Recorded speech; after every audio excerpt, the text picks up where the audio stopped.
es un procedimiento netamente invasivo, un procedimiento que se ha empezado a realizar desde 1929, cuando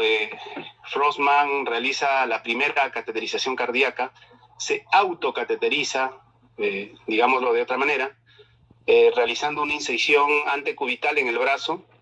y a través de esta incisión de la vena introduce un catéter urinario hasta la aurícula derecha, hasta su propio corazón. Luego, cogiendo el catéter, se dirige hacia la sala de rayos X y se toma una radiografía y evidencia que el catéter está en la aurícula derecha. Obviamente, por esta anécdota, por este procedimiento, autoprocedimiento que se realizó, fue despedido del hospital, pero años más tarde, en 1956, fue galardonado con el Premio Nobel de Fisiología en Medicina, justamente por los primeros estudios en cardiología que se realizó en aquella época, ¿no? Entonces, el cateterismo cardíaco minucioso proporciona una información anatómica y fisiológica fundamental y hemodinámica, y que si se realiza con un equipo apropiado, el riesgo de daño por irradiación es bastante baja en comparación con las decisiones que se van a tomar en base a la información insuficiente que nosotros tengamos. Entonces, es necesario muchas veces realizar el cateterismo cardíaco para tener una buena información, para poder tener detalles exactos, y que estos detalles nos ayuden a una mejor decisión para beneficio del paciente. Que, por el contrario, si no realizamos el cateterismo y tomamos una decisión insuficientemente basada en algunos detalles que no los conocemos, podemos complicar el curso clínico del paciente o el bienestar del paciente. Entonces, pero este cateterismo diagnóstico inicialmente era bastante realizado, pero ya a partir de la década de los 90, cuando se empieza a desarrollar la ecocardiografía transesofágica, cuando se empieza a desarrollar la tomografía computarizada, la resonancia magnética nuclear, todos estos exámenes no invasivos empezaron a desplazar un poco el escenario diagnóstico del cateterismo cardíaco, y básicamente el cateterismo cardíaco pediátrico tiene unas indicaciones muy puntuales. No en todos los pacientes se realiza cateterismo cardíaco, sino en aquellos pacientes que realmente lo meriten para tomar una mejor decisión, y que obviamente los exámenes no invasivos no hayan, dado muchas luces con respecto a las dudas que el clínico o el cirujano tenga con respecto al paciente. Entonces, las indicaciones fundamentales del cateterismo cardíaco pediátrico son estas tres, las cuales la hemos podido resumir, porque en realidad pueden ser algunas otras excepcionales, de acuerdo al tipo de paciente, individualizando obviamente al paciente, pero a grandes rasgos todas estas indicaciones se basan en estas tres. Entonces, la primera indicación es el diagnóstico de la anatomía e información hemodinámica, que se logra determinar, que no se puede determinar obviamente por métodos no invasivos como la tomografía, la resonancia. Por ejemplo, si necesitamos conocer la hipertensión pulmonar o la presión pulmonar de los pacientes que tienen un shunt de izquierda a derecha y que están desaturados, en estos pacientes es necesario realizarle un cateterismo cardíaco para determinar las presiones pulmonares, y esto se realiza básicamente con métodos invasivos como el cateterismo. En aquellos pacientes, la segunda indicación, en aquellos pacientes en los cuales hay incongruencia con respecto al diagnóstico del paciente y los síntomas, entonces es necesario hacerle un cateterismo. Pacientes que se les hace tomografía, se les hace ecocardiografía, en nuestra realidad muchas veces no tenemos a la mano la resonancia, y que la sintomatología no va con respecto al diagnóstico ecocardiográfico, al diagnóstico tomográfico. Entonces nosotros tenemos que intervenir para poder dilucidar este tipo de dudas que pueden estar relacionadas con respecto a la cardiopatía. Y finalmente, esto básicamente en los pacientes posoperados, cuando el curso clínico de un paciente posoperado no es de lo esperado. Paciente posoperado de CIB y que en el transcurso de su evolución empieza a realizar congestión pulmonar y que de repente en una tomografía no se logra evidenciar bien qué tipo de alteración tiene y de repente en el cateterismo cardíaco podemos nosotros diagnosticar que existen varios CIB residuales o que existen muchas colaterales aortopulmonares y que estén congestionando el corazón y que ameriten un tratamiento percutáneo de cierre de estos defectos. Entonces, en este tipo de pacientes es mandatorio hacerles un cateterismo cardíaco. Entonces, estas tres indicaciones son fundamentales y tengámoslas en cuenta para valorar generalmente todo lo que es el paciente en el ámbito de las cardiopatías congénitas. Pero no solamente es distinta el cateterismo en un adulto que en un pediátrico, sino que la técnica, la planificación, la premedicación y el acceso vascular son totalmente distintos. En el caso de los pediátricos, nosotros tenemos que planificar con varios días de anticipación qué cosa es lo que vamos a realizar en este paciente en base a la historia clínica, a los signos y síntomas, a la ecocardiografía. Si tuviera un cateterismo anterior, también lo vamos a analizar. Exámenes de laboratorio, si está infectado o no está infectado, porque si necesitamos ponerle algún dispositivo para cerrar algún shunt o para ponerle una prótesis por una estenosis, necesitamos saber que este paciente esté totalmente desfocalizado, que no tenga infecciones, valorar la radiografía de tórax, valorar la tomografía si tuviera, y en base a todo esto se planifica el estudio, se planifica la vía de acceso, se planifica el tipo de procedimiento que se va a realizar si es diagnóstico terapéutico y se puede ir planificando qué cosa es lo que podemos nosotros esperar después del procedimiento. Entonces, la técnica es básicamente la planificación, la parte anestesiológica y la parte vascular o el acceso vascular. En el aspecto anestesiológico, a diferencia del adulto, nosotros sí necesitamos de que el paciente esté totalmente sedado, obviamente porque es un niño, el niño va a llorar, va a estar al momento de separarse de la mamá, en el momento de que ingresa a la sala de hemodinámica, el niño empieza a tener un llanto, empieza con una agitación, con una ansiedad propia de estar separándose de su mamá, y esto genera en él cambios hemodinámicos que pueden alterar algún tipo de de estudio que nosotros le vamos a realizar, de algún tipo de análisis que vamos a lograr después del cateterismo. Entonces, en estos pacientes es fundamental que el paciente esté sedado, tranquilo al momento de ingresar a sala, por eso es que la premedicación es fundamental en estos niños. Se tiene que disminuir la ansiedad de separación de los padres, asegurar que esté cómodo el niño, promover y facilitar que este niño esté totalmente tranquilo y el procedimiento sea seguro. Obviamente esto es con respecto al niño, pero al padre también hay que darle la tranquilidad de que el procedimiento va a ser lo mejor posible, vamos a tratar de realizar sin causar mayor daño y que las complicaciones potenciales que se pueden presentar en el cateterismo sean disminuidas en base a lo que nosotros ya hemos planificado. Entonces, una buena planificación disminuye los riesgos de complicaciones en el procedimiento durante y después, en el caso de los niños. Y obviamente aplicar lidocaína y no exceder de 6 miligramos, porque este tipo de concentración puede generar convulsiones en los niños. El acceso vascular. El acceso vascular sí es un acceso vascular que nosotros generalmente utilizamos, es femoral. Posicionamos al niño en una posición de patas de rana, como la llamamos, con un poquito de abducción de las piernas, de los huesos femorales, para poder exponer el paquete vasculonervioso y poder punzar la zona femoral. En algunos pacientes podemos utilizar la vía yugular, sobre todo cuando se hace biopsias en pacientes posoperados de cirugía cardíaca o de trasplante cardíaco, ¿no? Y en aquellos pacientes que tienen un CIB muscular, obviamente para un tratamiento percutáneo terapéutico. Se utiliza la vía de subclavia, sí, la arteria subclavia se puede utilizar, la vena subclavia.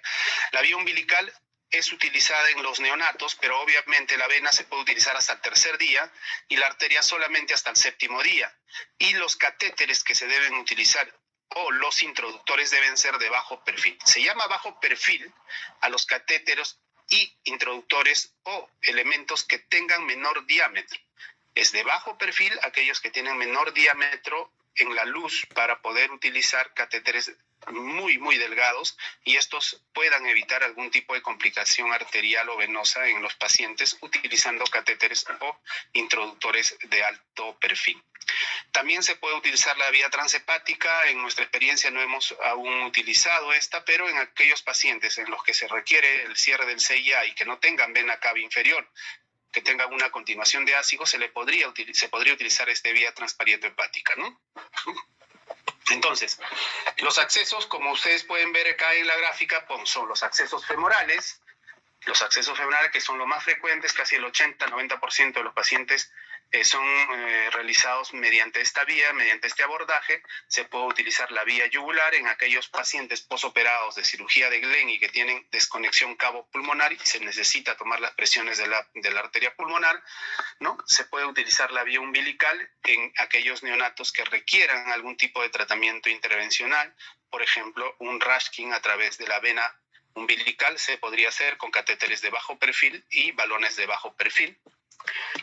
Y bueno, los catéteres pueden clasificarse en catéteres de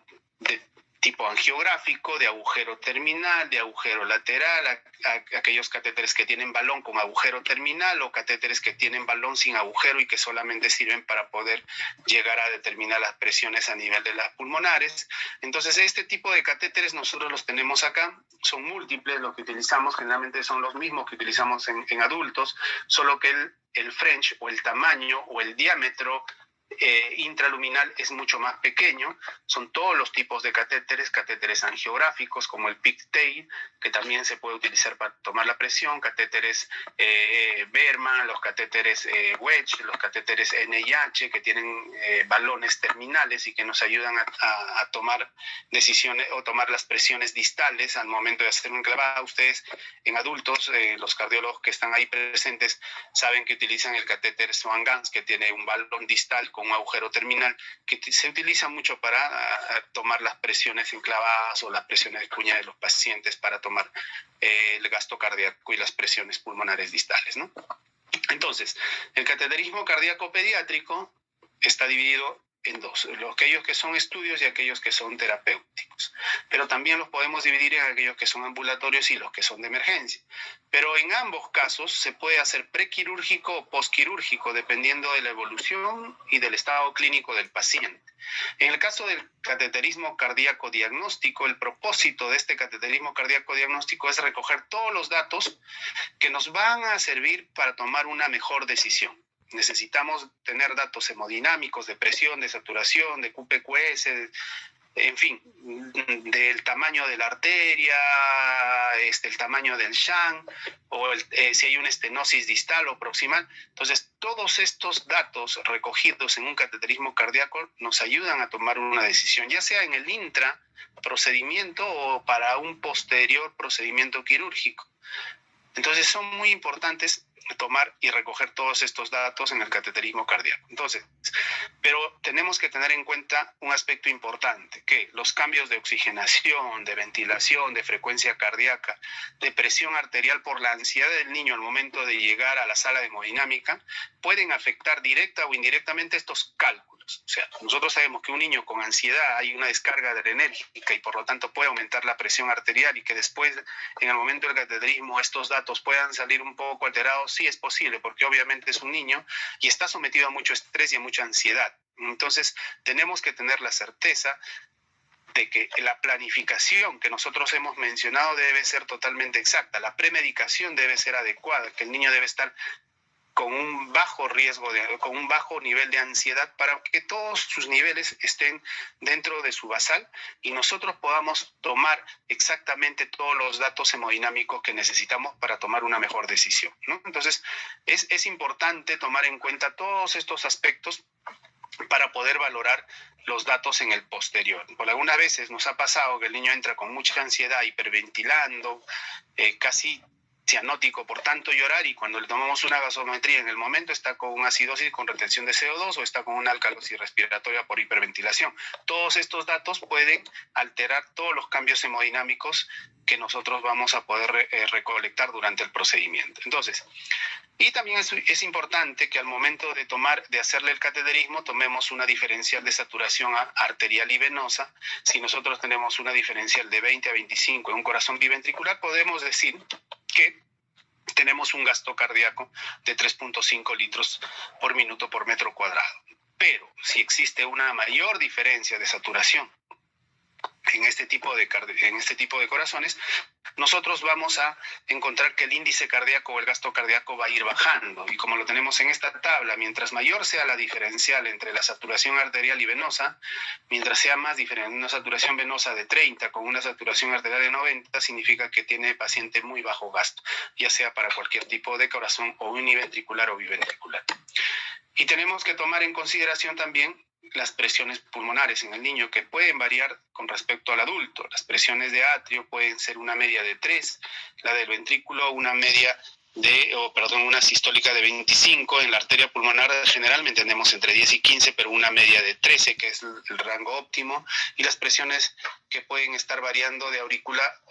pueden ser entre 8 y 6, ¿no? Entonces, más o menos es lo que nosotros vamos a encontrar dentro de las presiones en el niño, a diferencia del adulto. Obviamente, esto es en un contexto óptimo, porque los niños pueden entrar con ciertos, trastornos hemodinámicos, ya sea en el postquirúrgico, que puede alterar estas medidas y que nosotros tenemos que saber identificarlas y sobre todo analizarlas para poder tomar una mejor decisión. En el caso del cateterismo terapéutico, básicamente nosotros vamos a tener varias indicaciones que generalmente son ambulatorios, pero hay un pequeño porcentaje de pacientes que necesitan un cateterismo terapéutico de emergencia, sobre todo aquellos que tienen o que se les va a realizar una trioceptostomía cobalón en el caso de los pacientes que tienen transposición de grandes vasos. Por ejemplo, en los pacientes que tienen estenosis pulmonar crítica del recién nacido, que necesitan una apertura de la válvula pulmonar. En el caso de los pacientes con estenosis aórtica crítica y que son dependientes de prostaglandinas, necesitan un cateterismo terapéutico de emergencia. Entonces son pacientes que, si bien es cierto, no son tan frecuentes como el ductus arterioso, como el defecto interatrial o el CIB, son pacientes que ameritan un cateterismo, pero de emergencia y terapéutico. Y estos pacientes generalmente van bien después del cateterismo si es que han sido referidos a tiempo, ¿no? Entonces, vamos a tocar así muy rápidamente algunos de los procedimientos más frecuentes que estamos realizando. Por ejemplo, la trioceptostomía con balón. Consta en la literatura que el primer procedimiento fue realizado en el año 1966 por Rashkin, y el objetivo básicamente fue aumentar este defecto interatrial para mejorar la mezcla en estos pacientes que decían diagnosticados de transposición de grandes vasos, y con esto mejoraban la saturación arterial de los pacientes. Estos pacientes, este procedimiento está indicado en los recién nacidos generalmente antes de la semana 8, porque después de esta semana generalmente el septum interatrial se empieza a engrosar, se vuelve más duro y se hace muy dificultoso poder desgarrar, porque en realidad lo que se hace es desgarrar, abrir ese septum interatrial, romper este septum interatrial para que pueda haber mayor flujo de sangre de la aurícula izquierda a la aurícula derecha. Pero a partir de la 8ª semana, las fibras, los fibroblastos empiezan a proliferar a nivel del septum interatrial y se vuelve una capa muy dura, demasiado dura para poder hacer este procedimiento. Algunas veces se ha podido realizar con una aguja de Brackenboll para poder hacer la perforación del septum interatrial y poder poner un stent allí, pero como les digo, esto generalmente se realiza de preferencia antes de la 8ª semana de vida. Y lo que se asegura es que la comunicación interatrial después del procedimiento sea grande y que pueda haber una disminución de la restricción al flujo. Se habla de CIA restrictiva cuando ahí existe una gradiente por encima de 4 milímetros de mercurio de media entre el septum, entre la aurícula izquierda y la derecha. Algunos dicen mayor de 3, pero sobre todo cuando es mayor de 4, ¿no? Se puede hacer en la sala de hemodinámica o se puede hacer básicamente con guía ecocardiográfica, que es lo que nosotros hacemos. Lo que se tiene como objetivo es mejorar la mezcla de sangre sistémica y venosa para beneficiar la oxigenación, el gasto cardíaco o en algunos casos ambos, ¿no? Algunas patologías que se benefician de esta atrioseptostomía, como la de transposición de grandes vasos, la atresia mitral, la atresia tricuspida,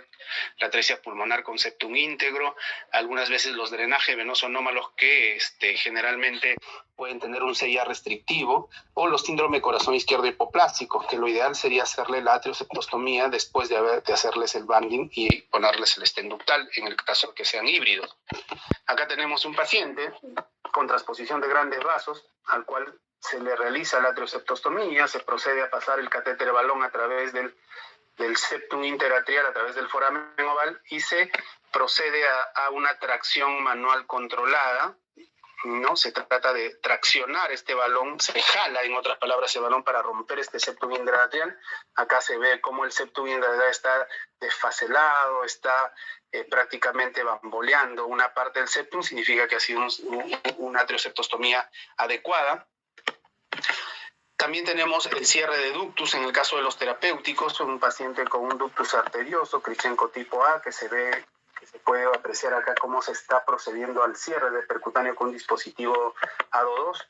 Igual acá se procede a traccionar a través de la aorta hacia el ductus mediante el traslado de un catéter por vena femoral, vena cava inferior, aurícula derecha, ventrículo derecho y arteria pulmonar, y de la arteria pulmonar se pasa hacia la aorta a través del ductus, y de la aorta se viene y se empieza a traccionar el dispositivo que ustedes han apreciado acá, para después traccionar y liberar este dispositivo y dejarlo en esa posición, ¿no? Y luego en una angiografía de control se observa el dispositivo acá, en esta zona, está totalmente ocluido y está tapando el defecto ductal que se ha cerrado. También se realiza cierre de CIB, es un procedimiento bastante complejo que lo van a ver también en una charla más adelante en el Congreso. El tamaño, hay que diferenciar qué tipo de CIB son los que se van a cerrar, aquellos defectos que son pequeños, medianos o grandes. Eso va en relación al tamaño del anillo aórtico, y ustedes pueden mirarlo ahí, que si es 1/3 del anillo aórtico es pequeño, si es de 1/3 a la mitad del anillo aórtico es moderado, y si es más de la mitad del anillo aórtico este defecto, entonces es un defecto grande. Generalmente los CIB se cierran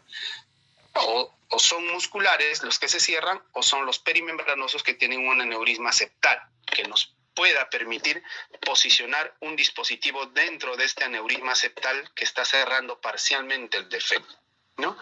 Tiene que tener unos bordes mayores de 4 a la válvula, no tiene que tener riesgo de endocarditis o no haber tenido endocarditis. El peso es importante, de 15 kilos para arriba, de 5 kilos para arriba en algunos casos, sobre todo si es que son de tipo híbrido, y si no, pueden ser a partir de los 10 kilos. Alteraciones que no tengan alteraciones estructurales por sobrecarga izquierda, como crecimiento auricular izquierdo, y que tengan crecimiento ventricular izquierdo. Todas estas indicaciones son para cierre de CIB. Entonces, se hace con un cierre transcatéter. Es un procedimiento bastante complejo que amerita digamos que tienen que haber 2 hemodinamistas, porque es un procedimiento que se puede complicar porque es bastante complejo. Se tiene que cerrar, o se puede cerrar defectos tipo perimembranosos o musculares. En el caso de los CIBs perimembranosos, se requiere un borde mayor de 4 con respecto al defecto y la válvula aórtica, y un peso mayor de 8, algunos 10, o pueden haber complicaciones si es que no se cumple este criterio. Y los CIB musculares generalmente están reportados en lactantes pequeños, de 3 kilos, pero generalmente esto es un procedimiento perventricular. Significa que hacen una incisión, hacen una toracotomía, una mini toracotomía, y a través de esa mini toracotomía exponen el ventrículo derecho, y a través del ventrículo derecho hacen una jareta. Esta jareta es atravesada por un introductor, y a través de este introductor se procede a hacer la angiografía para verificar la posición del del defecto, y a través de esta se procede a cerrar el defecto. Entonces, es más un procedimiento híbrido, pero los musculares generalmente se realizan con el mismo peso que los perimembranos. Este es un procedimiento de cierre CIB, un catéter Pigtail en ventrículo izquierdo. Se observa el CIB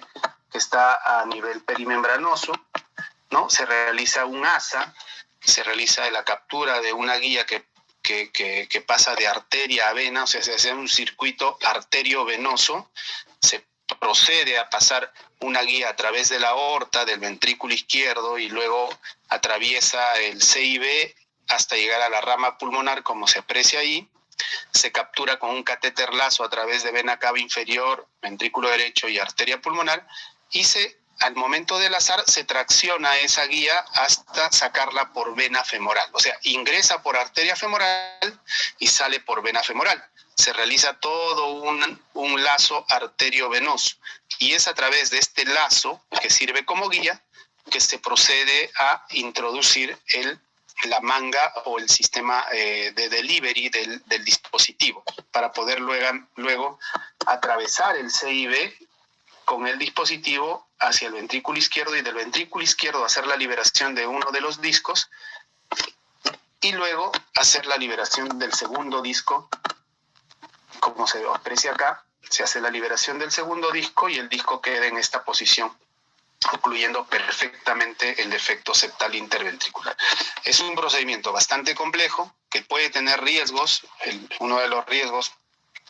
digamos, que se puede presentar con más frecuencia es el bloqueo AB, porque las fibras de la inervación cardíaca están muy cerca al defecto y puede ocasionar bloqueo auriculoventricular completo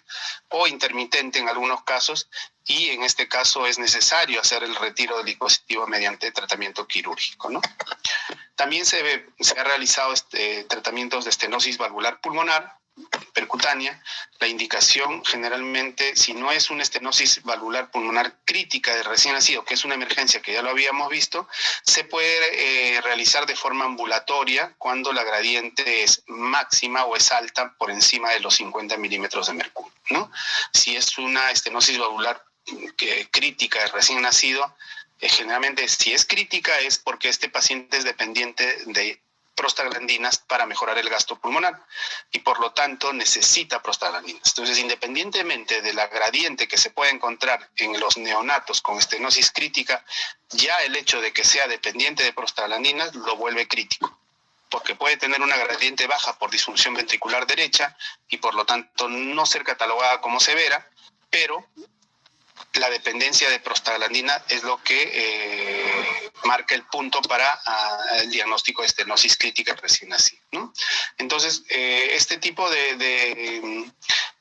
como se dice, de hecho, en estos recién nacidos con estenosis valvular pulmonar crítica, cuando el anillo es menor de -2, puede ser necesaria la implantación de un stent ductal en estos pacientes. Entonces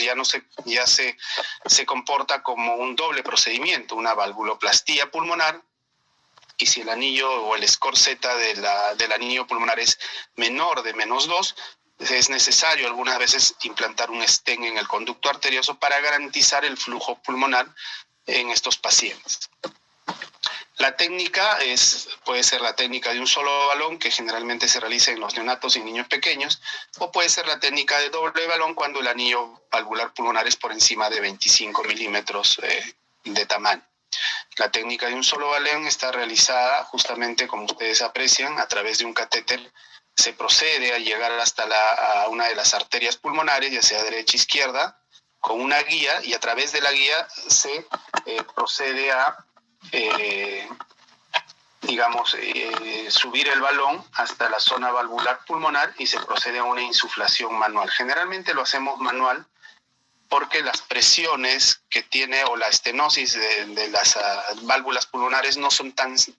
severas, no son tan fibróticas y generalmente vencen rápidamente cuando se hace una insuflación manual. Raras ocasiones hemos tenido que hay pacientes que han tenido estenosis valvular pulmonar que al momento de hacer la insuflación manual no había apertura de la cintura, como ustedes pueden apreciar acá, sino que permanecía la cintura bastante estrecha y por lo tanto se ha requerido de una jeringa de presión que nos puede dar mayores atmósferas, a diferencia de una insuflación manual, que llegamos hasta la 1.5 a 2 atmósferas de presión, mientras que con una jeringa podemos llegar hasta las 20 atmósferas, logrando romper esa zona estenótica de la estenosis pulmonar, ¿no? La técnica del doble balón tiene sus ventajas porque obviamente mejora el flujo pulmonar, no lo restringe totalmente como en el caso de la técnica de un solo balón, evita mayores complicaciones como el daño valvular, y se puede realizar en pacientes que tienen un anillo valvular bastante grande, como por ejemplo 25 milímetros, pero no necesariamente, se puede realizar en niños pequeños también, dependiendo de si no tienes el balón ideal y tienes balones más pequeños que van por menor perfil, se podría realizar la técnica del doble balón.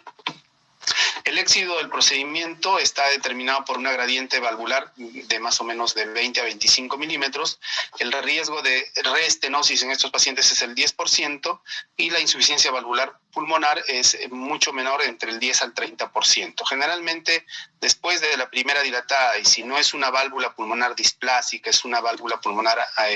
normal, generalmente la reestenosis no es muy importante, y la insuficiencia, si tomamos en consideración que el balón debe ser del 120 al 140% del tamaño del anillo, tenemos un menor riesgo de ocasionar insuficiencia valvular pulmonar. En el caso de la estenosis aórtica crítica, que también es una patología que se presenta frecuentemente o con rara ocasión, pero que sí es una emergencia, sobre todo si es que hay disfunción ventricular, en estos pacientes generalmente amerita, aparte de la dilatación, que es muy semejante a la dilatación de la válvula pulmonar, se amerita tenerlo en marcapaso, ¿no? O sea, proceder a marcapaso y a darle una frecuencia de más de 200 para que pueda tener estabilidad del balón y evitar ese flujo sistólico de la contracción del ventrículo, para que no pueda dañar la válvula. Entonces, a veces se procede a ponerle un catéter marcapaso en el ventrículo derecho y darle una frecuencia bastante alta a estos niños con estenosis aórtica para tener la seguridad que el balón esté estable al momento de dilatar y evitar de no dañar los velos aórticos, que si tuviera una insuficiencia valvular aórtica severa, a diferencia de la pulmonar, es una emergencia y puede ocasionar la muerte de estos pacientes, ¿no? Entonces, es una estenosis valvular crítica. Como ustedes pueden apreciar, se observa acá una estenosis valvular con un flujo bastante restringido en un paciente neonato. Se hace una ventriculografía en varias proyecciones, en una proyección frontal, en una lateral, para valorar el tamaño. Se procede a pasar una guía a través de esta estenosis hacia la rama pulmonar, y a través de la guía se empieza a proceder a pasar un balón para poder insuflarlo de forma manual hasta evidenciar que desaparezca esta cintura. Si bien es cierto, acá no desapareció la cintura, pero vemos en la segunda insuflada, en otra proyección, cómo esta cintura a este nivel va a desaparecer al momento de la insuflación, y vean cómo el balón se rectifica, la cintura desaparece. Significa que ha sido exitoso la baloneada o la angioplastía con balón de esta estenosis valvular pulmonar. Entonces, así como estos pacientes, algunos otros en el posoperatorio inmediato se benefician del cateterismo cardíaco, sobre todo algunos pacientes que generalmente van a plastía de ramas pulmonares, en aquellos pacientes que son sometidos a cirugía de Rastelli y en los que hay que hacer una plastía de las ramas durante el acto quirúrgico. Algunas veces en el posoperatorio se evidencia una estenosis porque la zona de la plastía se quinca o se dobla un poquito, y hay que hacerle una dilatación o ponerle un stent en esa zona. Hemos tenido ya varios pacientes a los que se le ha puesto stents en esa zona estrecha después de la plastía, y los pacientes han respondido favorablemente y han podido salir de alta, porque si no se le realizaba este procedimiento, iban a estar mucho tiempo en la UCI, probablemente con mucha comorbilidad asociada, ¿no? Entonces, esto es los conceptos básicos que quería yo darles a conocer con respecto al cateterismo.